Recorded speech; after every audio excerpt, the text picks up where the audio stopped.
Pemirsa, polisi menetapkan 3 tersangka penganiayaan berat yang menyebabkan bocah 5 tahun di kota Gorontalo tewas. Ketiganya merupakan ayah kandung korban serta ibu dan nenek tirinya. Korban dianiaya hanya karena susah makan dan bandel.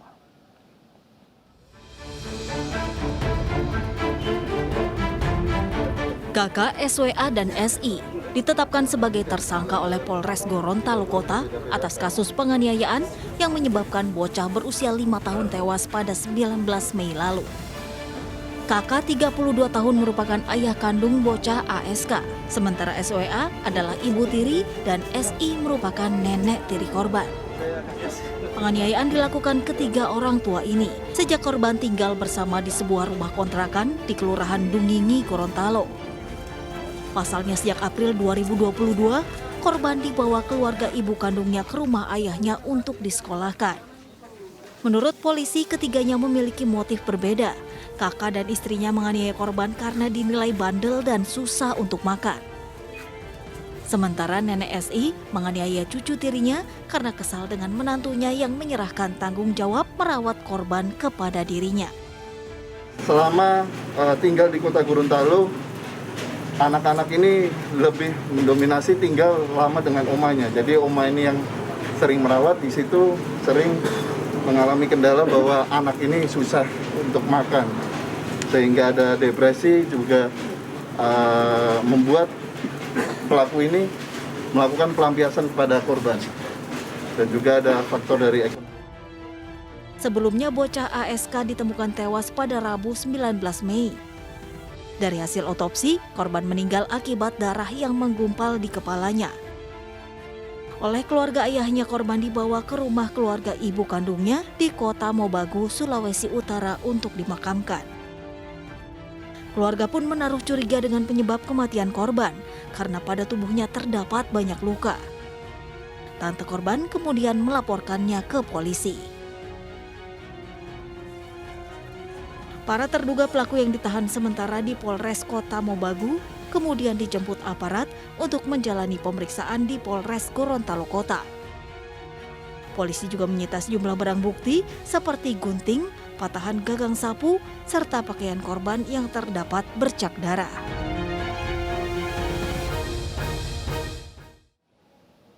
Pemirsa, seorang santri Pondok Pesantren Batu Rahman di Padang Lawas Utara, Sumatera Utara diduga menjadi korban penganiayaan oleh kakak kelas hingga tewas.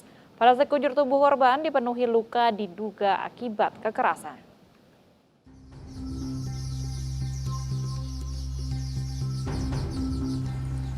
Suasana Pondok Pesantren Baitur Rahman di Desa Parahusorat, Kecamatan Batang Onang, Padang Lawas Utara, Sumatera Utara, sepi pacak matian salah seorang santrinya. Di salah satu pondok santri inilah PS ditemukan tewas dengan sejumlah luka di tubuhnya yang diduga akibat tindak kekerasan. Polisi yang mendapat laporan melakukan olah TKP dan membawa jasad korban ke Rumah Sakit Bayangkara Polda Sumatera Utara untuk diotopsi. Menurut polisi, pelaku kekerasan diduga lebih dari satu orang. Polisi sudah mengantongi identitas terduga pelaku dan melakukan pengejaran. Dugaan sementara adalah yang bersangkutan adalah dianiaya yang kemudian mengakibatkan korban meninggal dunia. Berapa perkiraan pelakunya, ada berapa? Untuk pelaku melihat dari kondisi korban dan keterangan para saksi-saksi, ini pelakunya lebih dari satu orang. Terungkapnya peristiwa penganiayaan berujung pembunuhan ini berawal dari beberapa santri yang ditugaskan mengecek santri yang tidak bersekolah di pondoknya. Para santri kemudian menemukan jasad korban di pondok temannya. Pemirsa, 2 pelajar SMP kelas 9 di Pasuruan, Jawa Timur menjadi korban penculikan dan penganiayaan oleh seniornya di asrama sekolah. Kedua korban mengalami luka parah di sekujur tubuhnya diduga akibat senjata tajam.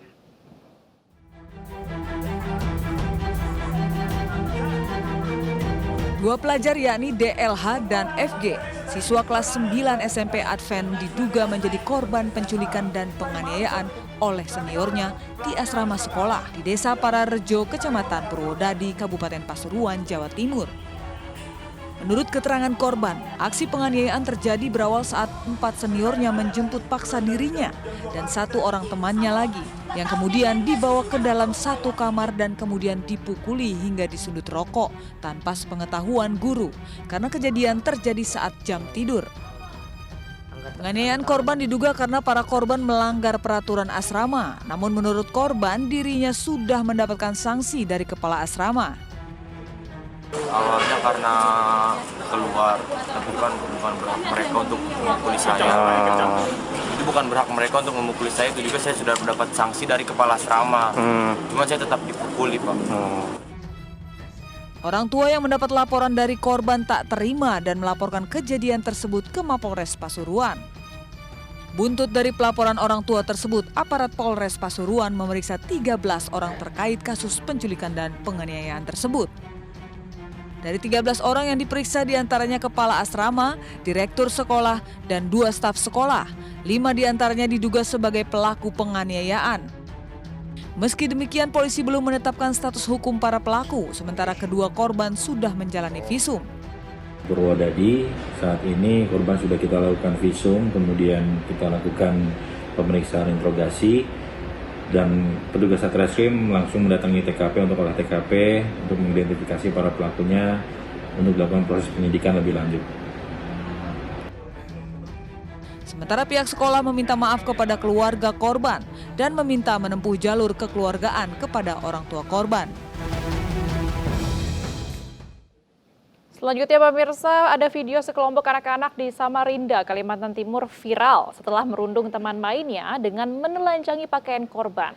Para pelaku ini ditangkap setelah orang tua korban melapor ke polisi.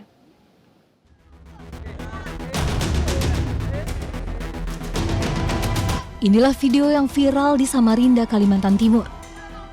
Korban MS berusia 10 tahun berusaha melawan karena dirundung dan ditelanjangi teman-temannya. Tuntut perundungan, orang tua korban mendatangi para pelaku yang juga masih di bawah umur. Bahkan salah seorang anggota keluarga marah dan memukul seorang pelaku karena dianggap membuat malu keluarga. Apalagi pelaku juga merekam aksinya hingga viral di media sosial. Nah, saya ini 2 kali. Pertama dibakar pantatnya. Saya kubel bapaknya kan enggak usah. Itu kan cuma anak-anak main-main aja. Kalau tapi ini saya enggak terima sudah, Pak. Soalnya sudah kelewatan betul 2 kali ditelanjangi anakku saya. Maulah bapak kalau anaknya jual gitu kan enggak mau kan? Sama dengan saya juga. Polisi yang mendapat laporan langsung datang ke lokasi dan mengamankan para pelaku ke Mapolsek Tapu Sungai Pinang, Samarinda untuk pemeriksaan lebih lanjut.